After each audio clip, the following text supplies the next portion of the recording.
Deep in the jungle, stone rises from the earth like a secret whispered by time. Silent, massive, perfectly shaped. These are the pyramids of the Maya and Aztecs, towers built not for tombs, but for gods. No wheels, no iron tools, no beasts of burden. Yet, thousands of hands carved mountains of stone and stacked them into the sky. How did people without modern machines lift blocks heavier than elephants? How did they align their temples so precisely that sunlight struck them like a signal on sacred days? The answer lies buried not in myth, but in sweat, faith, and knowledge passed from father to son. This is the story of how two great civilizations shaped stone and time to reach the heavens. Long before the Spanish came, the land we now call Mesoamerica was not silent wilderness. It was full of life, full of sound, full of movement. Cities rose in the jungle, markets buzzed with voices, farmers walked narrow paths between fields, traders carried goods on their backs, cacao beans, feathers, salt, cloth. Smoke curled from hearths where women baked corn tortillas. The rivers ran wide and slow. They fed the soil. They carried canoes. Birds called from the trees. Monkeys howled at dawn. The air was warm. It carried the scent of wet earth after rain, the sweet smell of ripening maize, and the sharp tang of burning wood. This was not a wild land. It was a world shaped by people, a world with rules, with gods, with purpose. In this world, two great civilizations grew, the Maya and the Aztecs. They did not live at the same time. They did not speak the same language. They did not trade with each other.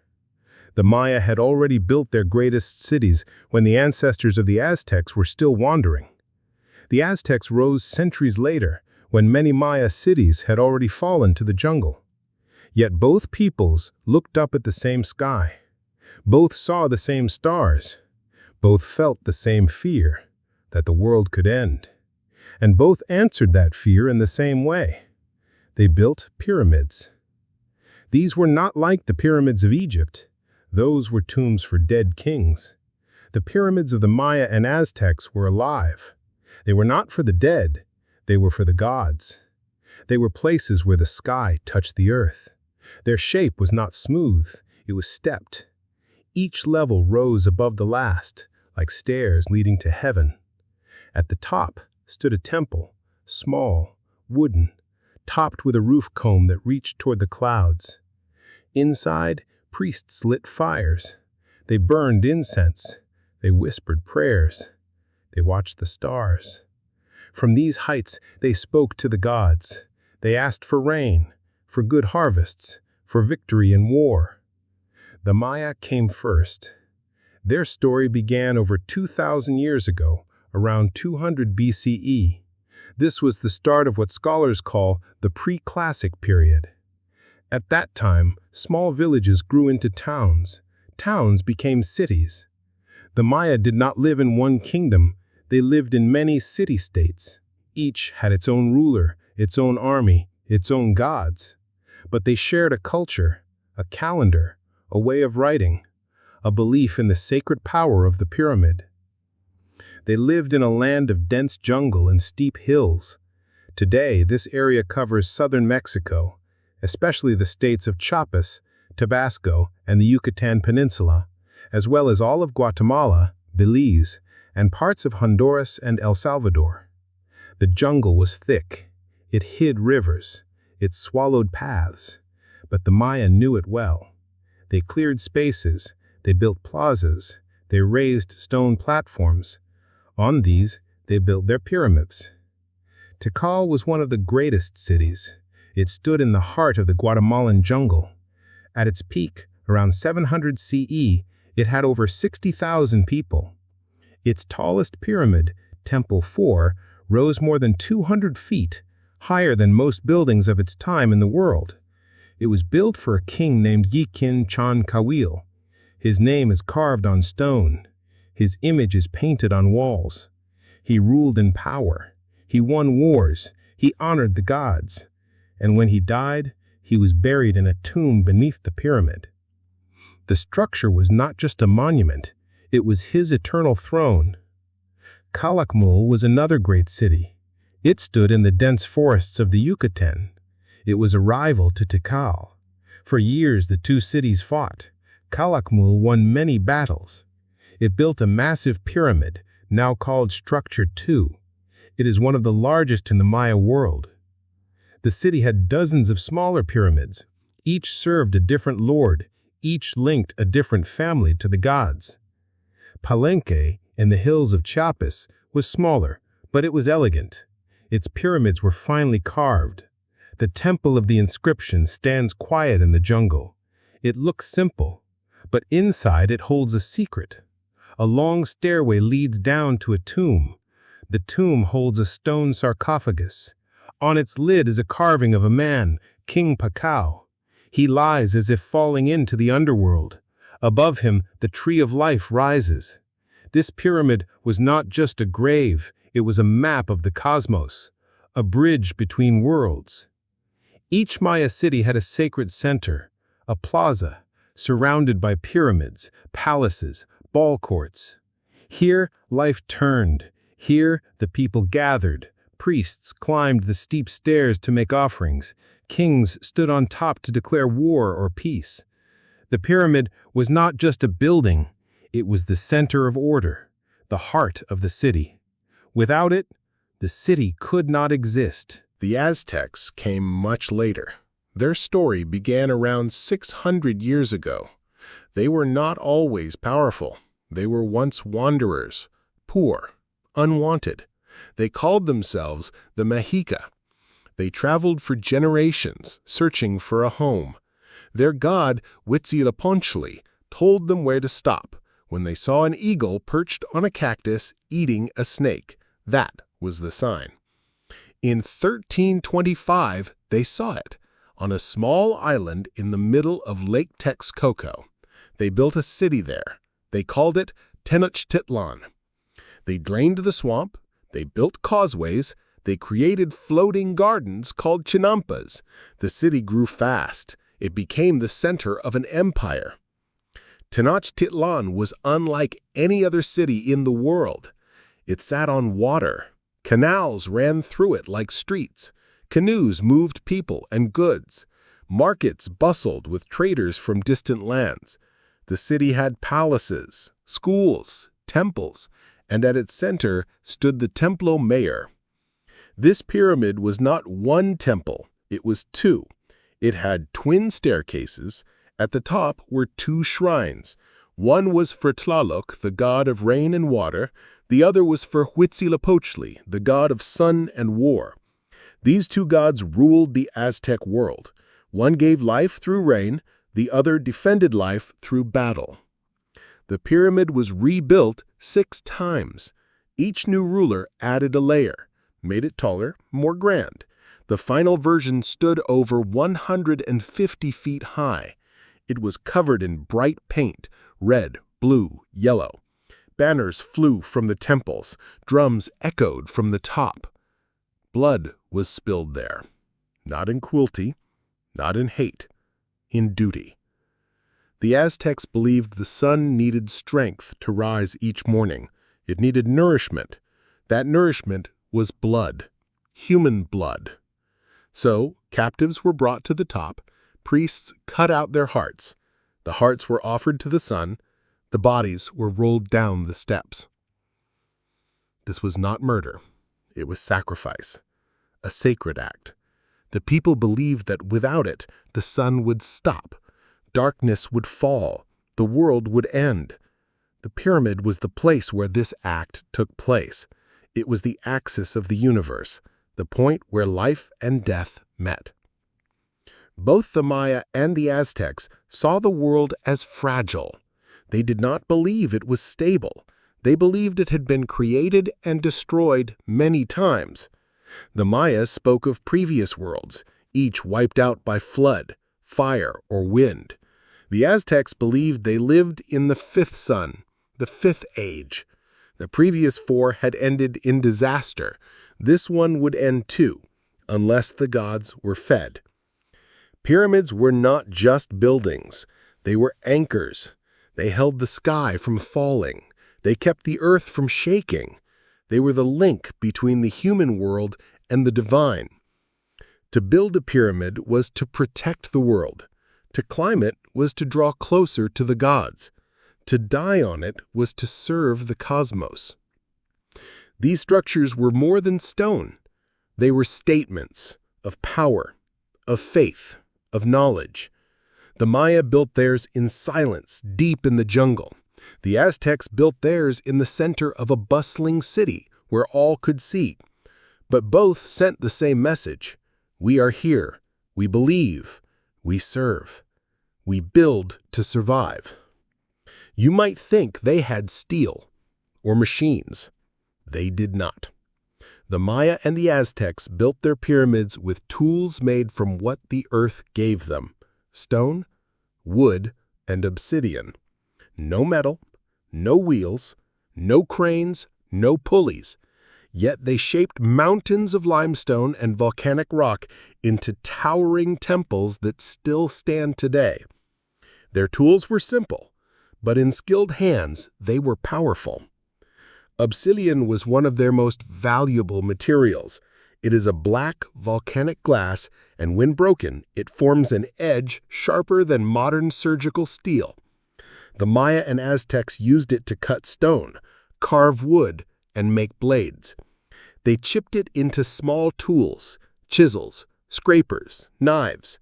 A worker would hold an obsidian chisel in one hand and a stone hammer in the other. He would strike the chisel against limestone, removing small flakes. Over time, the block took shape. This was slow work, patient work, but it was effective. For heavier tasks, they used harder stones. Basalt, granite, or quartzite were used as hammers. These were heavy river rocks, rounded by water. Workers would pound the limestone until it broke along the desired line. They shaped blocks in the quarry, not at the construction site. This saved time and effort. Wood was used for levers and rollers. Long poles made of strong, hard wood could lift a stone just enough to slide a log underneath. Then, by pushing and pulling, workers could roll the block forward. They used logs as rollers, placing them under the stone and moving them from back to front as the block advanced. Ropes were made from maguey, a tough plant that grew in dry areas. Its fibers were twisted into thick cords. These ropes could hold great weight. Teams of men tied them around stone blocks and pulled. Sometimes hundreds of people pulled at once, chanting to keep rhythm. They had no wheels, no carts, no beasts of burden, so they moved stones by dragging. They built causeways, raised paths of compacted earth and stone to carry blocks from the quarry to the city. In some places, they may have wet the ground with water. A muddy or clay-coated path reduced friction. Stones slid more easily on wet surfaces. This method is seen in other ancient cultures. It was likely used here. At the construction site, ramps were built. Long, sloping paths made of earth and wood. Workers pulled stones up these ramps to higher levels of the pyramid. As the pyramid grew, so did the ramp. Some ramps may have been straight. Others may have spiraled around the structure. Once the level was complete, the ramp was removed or buried under the next layer. The stones were not held together with mortar. In most cases, the blocks were cut so precisely that they fit together without paste or glue. The joints were tight, so tight that even today a knife blade cannot slide between them. This was not luck, it was skill. Generations of stoneworkers passed down their knowledge. They knew how to shape stone by sight and touch. They used measuring cords. They checked angles with simple tools. Every blot had its place. Now, who were the hands behind these tools? The workers were not slaves. That idea is false. They were not chained. They were not forced at sword point. Most were farmers, free men. They worked on the pyramids as part of their duty to the community. This was called coatcutro among the Aztecs, a labor tax. In exchange for working on public projects, they received food, protection, and the blessing of the gods. The Maya had a similar system. During the dry season, when the fields were idle, men went to the city to build. This was not punishment, it was participation. To help build a pyramid was an act of faith, a way to serve the king, to honor the gods, to protect the world. Men did the heavy work. They quarried stone, they hauled blocks, they climbed with tools on their backs. Women did not pull ropes or lift stones, but their role was vital. They carried water in large clay pots. They brought food, tamales, maize, beans to the workers. They wove cloth for clothing and ropes. They cared for the sick. They raised children who would one day take their place. Elders were respected. They did not haul stone, but they guided. They remembered how past pyramids were built. They taught the young. They advised the architects. Their knowledge was passed from father to son, generation to generation. The architects were not common men. They were often priests or nobles, men who had spent years studying the stars, the calendar, and sacred geometry. They designed the pyramids. They chose the site. They aligned the corners with the sun and stars. They calculated the height. They ensured the temple on top would catch the first light on the day of the equinox. This was not guesswork. It was science. Careful, precise, tested over time. One such man may have been Itzemnaj-Balam II, a ruler of Palenque. He ruled in the late 600s and early 700s CE. He was not just a king. He was a builder, a scholar, a devotee of the gods. Under his rule, Palenque reached its peak. He built the Temple of the Inscriptions, one of the most famous pyramids in the Maya world. This pyramid was not just a tomb. It was a message, a record. Inside, a stairway descends to a burial chamber. The walls are covered with carvings. They tell of his life, his birth, his coronation, his victories in war, his prayers to the gods. The pyramid itself was a monument to order, to divine rule, to the connection between king and cosmos. He may have helped design it, or he may have approved the plans made by priest architects. Either way, his vision shaped it. His name is on it. His face is carved into the stone. His legacy rises from the jungle floor. The Aztecs did not have a single known architect like Itzemnaj-Balam. Their building projects were directed by rulers and high priests. One of the most influential figures was Tlacaelel. He lived in the 1400s. He was not a king, but he was powerful. He served as a chief advisor to 3 Aztec rulers. He shaped the empire's religion, laws, and identity. Tlacaelel believed the Aztecs were the chosen people of the sun god. He said their capital, Tenochtitlan, must reflect that. He ordered the rebuilding of the Templo Mayor. He made it taller, more imposing. He added layers of stone and fresh paint. He declared that more sacrifices were needed to feed the sun. Under his influence, the pyramid became not just a temple, but a symbol of cosmic duty. He did not swing a chisel. He did not pull a rope, but his ideas moved the stones. His vision guided the builders. He understood that power was not only in armies, but in sacred space. A great pyramid proved the city's strength. It proved the gods were pleased. So, the tools were simple, but the people were many. Their hands were guided by faith.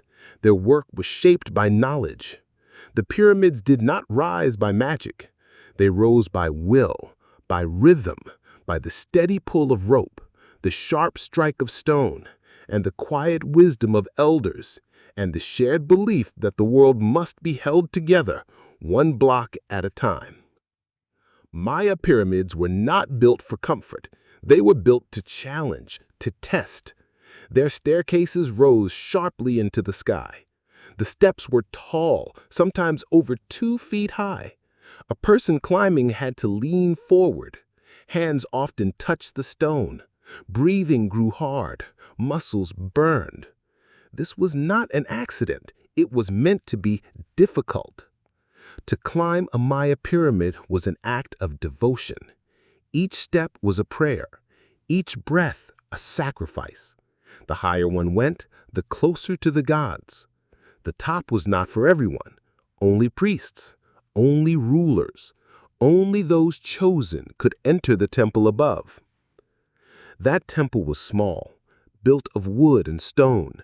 It had a flat roof, often topped with a tall roof comb, a stone frame that rose like a crown. The comb was carved with images of gods, of kings, of sacred animals. It made the temple visible from far away, a signal in the jungle. Inside the temple, the air was thick with smoke. Priests burned copal, a sticky tree resin. Its scent filled the space. They placed offerings of jade beads, shells, food, blood on stone altars. They watched the sky. They tracked the sun.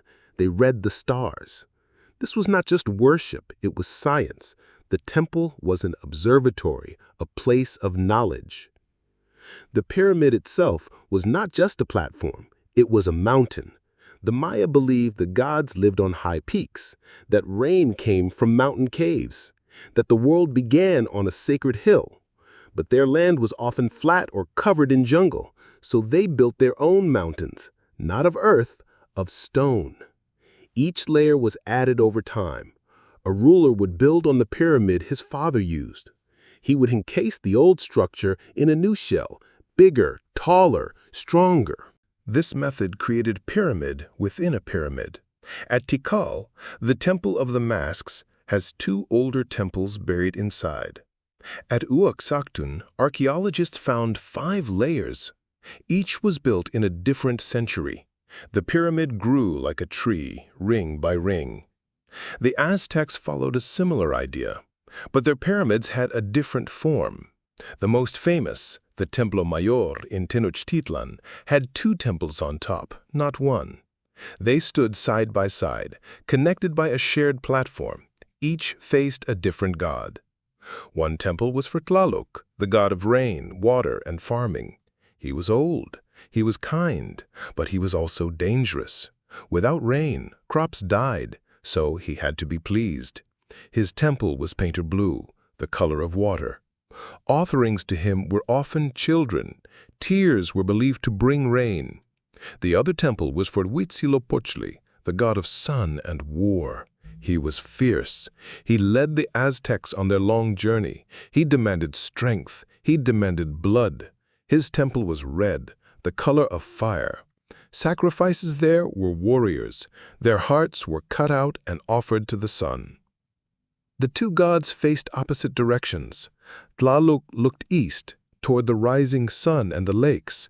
Huitzilopochtli looked west, toward the setting sun and the battlefield. One ruled life, one ruled war. Both were needed. The pyramid balanced them. This dual design was not just religious. It showed the Aztec worldview. The world depended on 2 forces, growth and struggle, water and fire, peace and war. Both had to be honored. Both had to be fed. The shape of the pyramids was not only symbolic, it was practical. The base was wide. It spread the weight of thousands of tons of stone. This kept the structure from sinking into the soft ground. Especially in Tenochtitlan, which was built on a lake, a strong base was essential. The steps were straight and steep. They led directly to the top. There were no winding paths, no hidden doors. The ascent was open, visible to all. When a priest climbed, the people below could see him rise. It was a public act, a moment of power.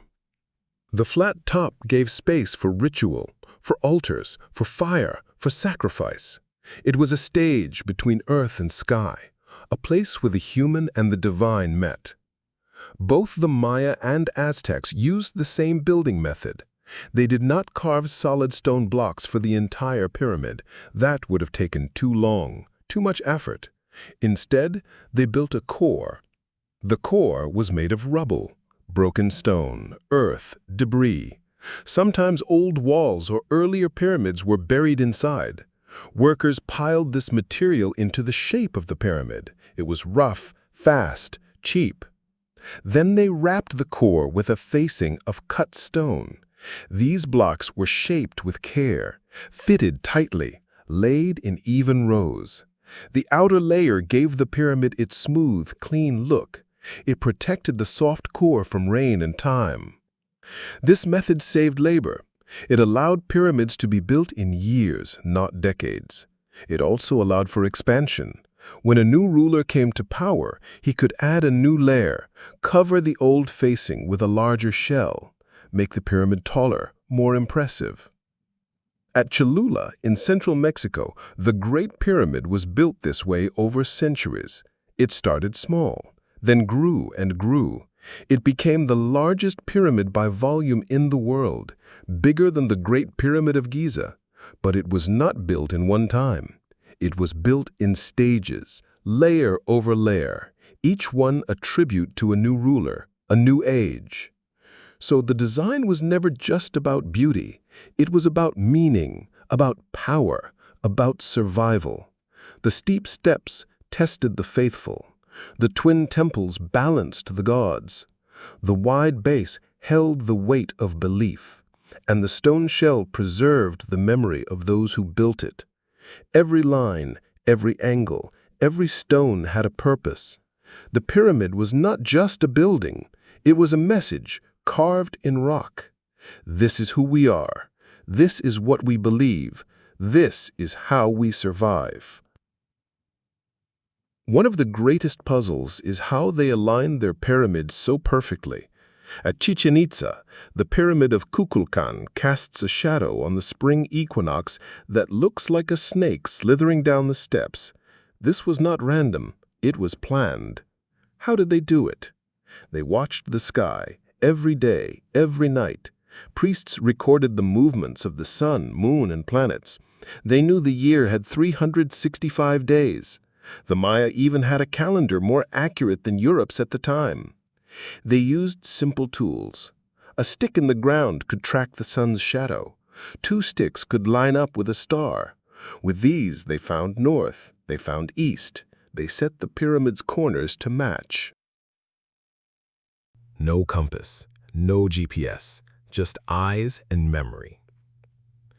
At Copan, in Honduras, the pyramids are aligned so that on certain dates, the sun rises behind a distant mountain peak. This was intentional. The mountain was sacred. The pyramid pointed to it like a finger. The weight of the stones. Some blocks weighed over 20 tons. That is as heavy as 4 elephants. How did they move them? They did not carry them, they dragged them. Workers tied ropes around the stone, then pulled. Hundreds of men, all at once. They used logs as rollers. Place a log under the stone, pull.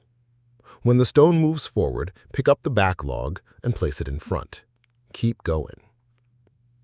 They may have used wet clay or mud as a slippery path. This reduced friction, made pulling easier. In some places, they built causeways, raised roads made of stone. These led from quarries to cities. Stones were rolled along them. Quarries were nearby. Limestone was soft when first cut. It hardened in air, so they carved it close to where it would be used. At Teotihuacan, built before the Aztecs but revered by them, stones were moved over 30 miles.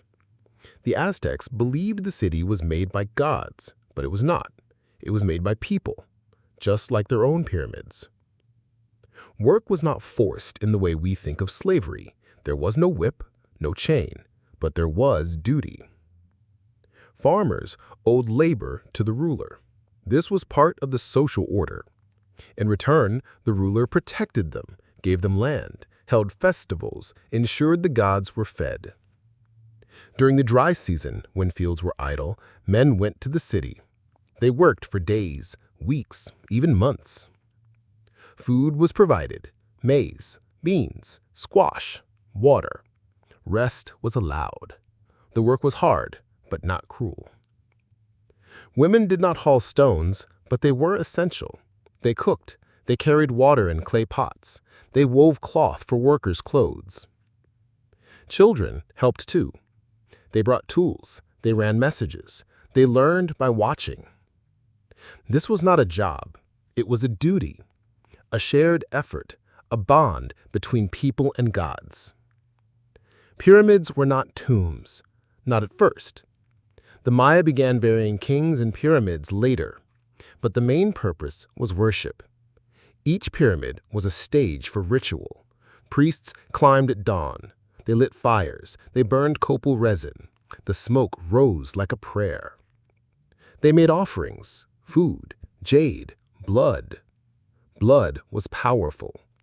A ruler would pierce his tongue, let the blood fall on paper, then burn it. This was communication, a gift to the gods. The Aztecs went further. They offered hearts. Not out of hate, out of need. They believed the sun needed blood to rise. Without it, darkness would win. So on the pyramid top, a man was held down. A priest cut open his chest, removed the heart, held it to the sky. The body was rolled down the steps. This was not murder. It was sacrifice, a holy act, a duty. The pyramid made this visible. Everyone could see. Everyone could feel the power. The Maya wrote. They carved their history in stone. We can read some of it. Their script was complex, made of signs. Each sign stood for a sound or a word. They recorded dates, kings, wars, rituals, the building of pyramids. For example, at Tikal, a stone tells of a ruler named Jasau-Chan Kawil. In 695, he defeated a rival city. To celebrate, he built a great pyramid, the Temple of the Great Jaguar. The stone says so. It shows his face, his crown, his victory. The Aztecs did not write as much, but they kept records, painted on cloth, called codices. These showed gods, rituals, how to build temples. Knowledge was passed by word, from teacher to student, from father to son. A young priest learned the stars, the calendars, the prayers. He would one day stand on the pyramid and speak for the people. Pyramids did not stand alone. They were part of cities, big cities. Tikal had over 3,000 buildings, temples, palaces, homes, a great plaza. The pyramids towered above the trees. Palenque was smaller, but more elegant. The Temple of the Inscriptions rose 75 feet. Inside, a stairway led to a tomb. The walls were carved with scenes of the afterlife. Tenochtitlan was vast, built on an island, connected by bridges. The Templo Mayor stood in the center. Around it were markets, schools, gardens, canals filled with canoes. These cities were not built in a year or a decade. They grew over centuries. Each ruler added to them. Each generation left a mark. The pyramid was the heart.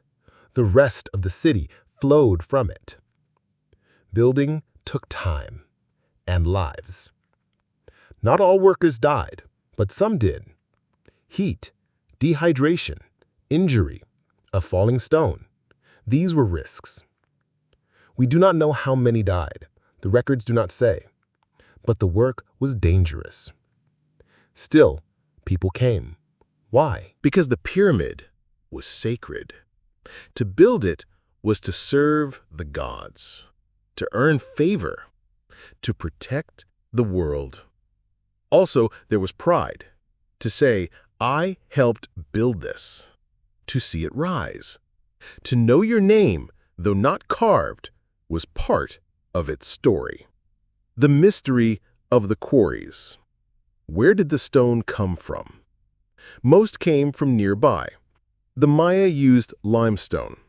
It was soft, easy to cut, found in the ground. They dug pits, broke the stone with tools, shaped it. then hauled it away. At Copan, the quarry was just beyond the city. Workers walked the blocks in, no long journey. The Aztecs used volcanic stone, harder, darker, found in the hills around the lake. They broke it with fire and water, heat the rock, pour cold water, it cracks, then chip it into shape. No explosives, no drills, just patience. Some stones were carved with images, gods, kings, serpents. These took longer. A skilled carver might spend months on one block. The king was not just a leader. He was a bridge between earth and sky. He ordered the pyramid built.